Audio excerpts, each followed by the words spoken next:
Salud amigas y amigos de la iguana.tv. Hoy nos hemos desplazado hasta la Asamblea Internacional de los Pueblos aquí en el Hotel Alba Caracas para conversar con Atilio Borón, una de las grandes figuras del periodismo comprometido latinoamericano. Para nosotros es un honor recibirlo. Y bueno, queremos justamente conversar de lo más reciente, que es este fenómeno comunicacional del fin de semana en el que ocurrieron unos hechos y en el mundo se enteraron de unos hechos completamente diferentes. ¿Esta es la misma manipulación de siempre o estamos en una nueva etapa? Bueno, primero que nada agradecer a los amigos de la Iguana por esta posibilidad de conversar con ustedes, llegar al público, no solamente de Venezuela, sino de todo el mundo hispanoparlante, ¿verdad? Como llega la Iguana.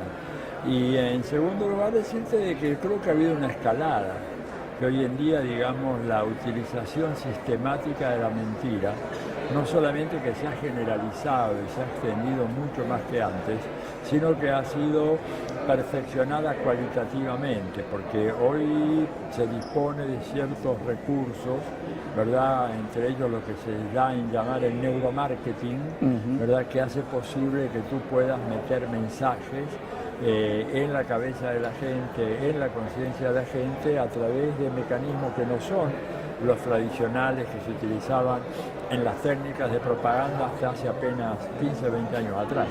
Entonces estamos en presencia de un fenómeno mucho más peligroso, muy deleterio para las democracias, sin ninguna duda. Las democracias están en riesgo muy grande, no solamente en América Latina, ¿verdad? Hoy en día el sentimiento de la futilidad de los procesos democráticos se ha extendido por todo el mundo, ¿verdad?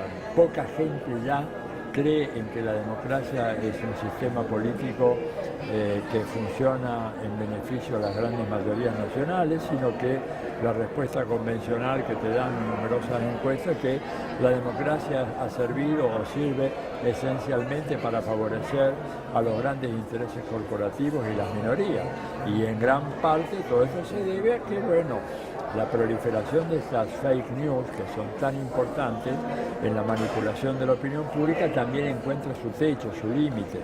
Y luego, traspasado ese límite, ya empieza a generarse una actitud de reacción, de respuesta, de rechazo de parte de la población, y junto con el rechazo a los medios, también la desvalorización del proceso democrático, que es visto como un proceso realmente viciado y de una nulidad insalvable, ¿no?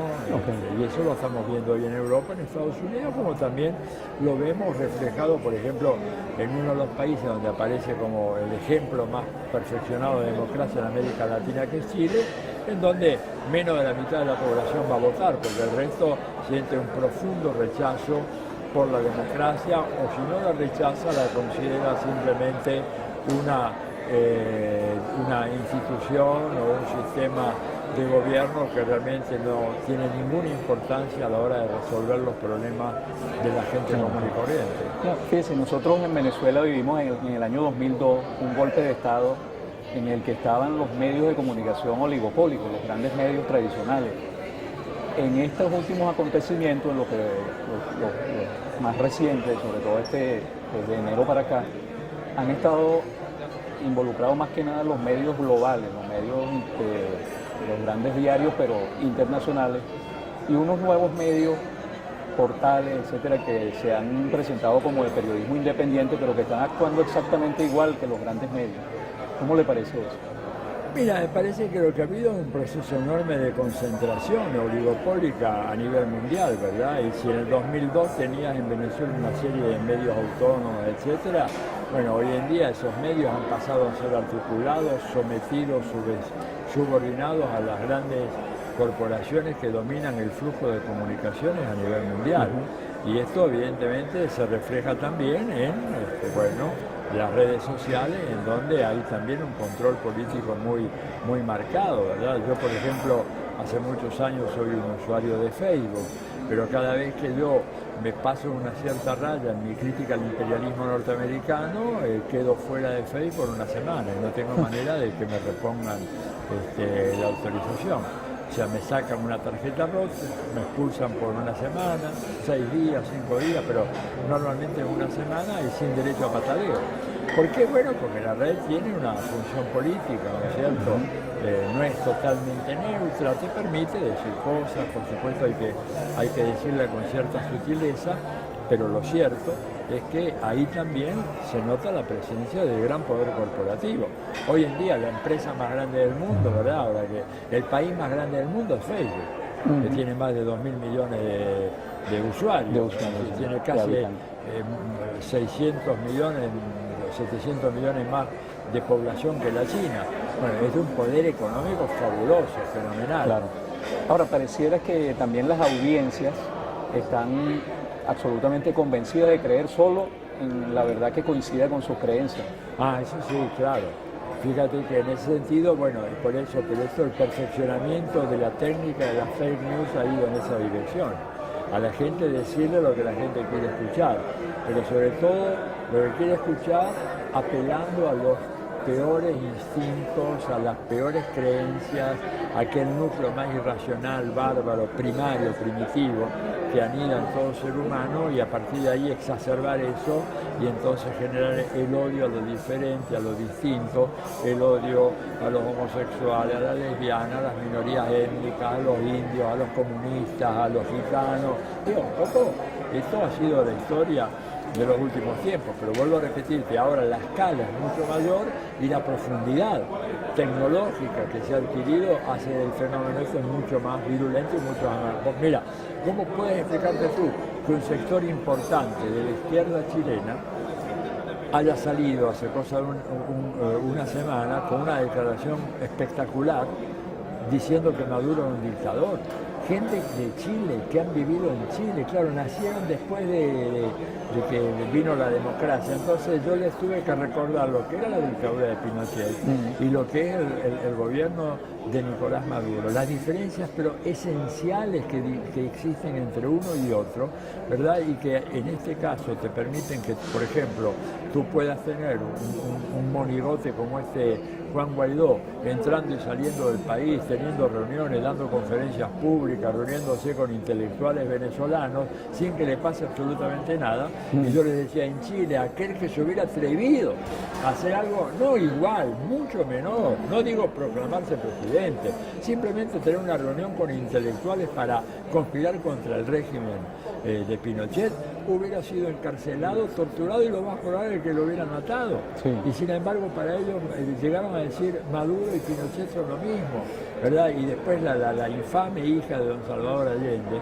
Isabel Allende, la senadora, diciendo que es una ofensa para su padre comparar a su padre, don Salvador Allende, con Maduro y con Chávez, cuando realmente esa señora, que es una ignorante, una cretina, que utiliza oportunísticamente y yo te diría hasta crematísticamente el apellido heroico de su padre, don Salvador Allende fue el verdadero precursor de Chávez y de Maduro. Claro. Fue el precursor, ¿no es cierto? Fue el hombre que se jugó por la revolución cubana, que resistió la presión norteamericana. Pero bueno, de tal padre a veces salen esos hijos que realmente no merecen llevar el nombre de una figura heroica como don Salvador Allende, que de estar vivo estaría de este lado en esta convención apoyándonos a nosotros. Ya para finalizar, ¿usted tiene esperanza de que todo este movimiento de la comunicación popular, alternativa, latinoamericana pueda, digamos, darle la pelea a estas grandes corporaciones? Mira, estamos dando la pelea y fíjate que hay un fenómeno que quiero llamarles la atención. En el último año y medio, 2 años, ese poderío casi omnímodo que tenían los medios de comunicación tradicionales se ha visto menoscabado. ¿Por qué? Porque nosotros somos millones, ellos son un puñado, ellos controlan los grandes medios, pero nosotros tenemos millones de smartphones en nuestras manos que si los usamos inteligentemente y usamos programas como e iniciativas como La Iguana y como la infinidad de canales populares que hay en toda América Latina, podemos llegar a establecer un contrapeso. Fíjate de que la batalla mediática, que la venían ganando hace 2 semanas en contra del gobierno de Venezuela, hoy estamos en un empate.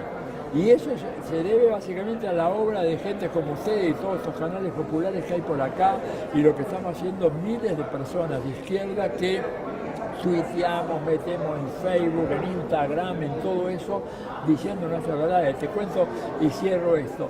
Cuando yo llegué a Caracas hace 3 días y avisé, bueno, estoy en Caracas, no te puedes imaginar la cantidad de mensajes que recibí de gente que me decía, bueno, ten cuidado con las balaceras, ojo con las guarimbas, que no te vayan a herir.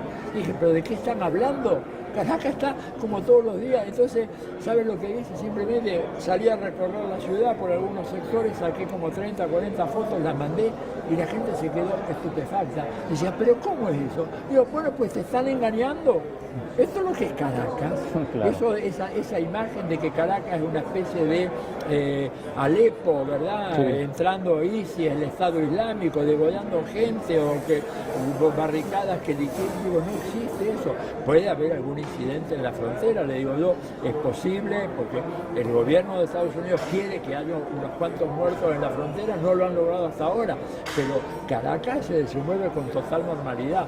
Bueno, esto te habla de la importancia entonces que puede tener a veces simplemente enviar, subir a la red 10, 20 fotografías, yo ahora volví a sacar unas cuantas, las voy a volver a subir, que demuestran que la vida transcurre normalmente acá en esta ciudad y ojalá que siga de esa manera.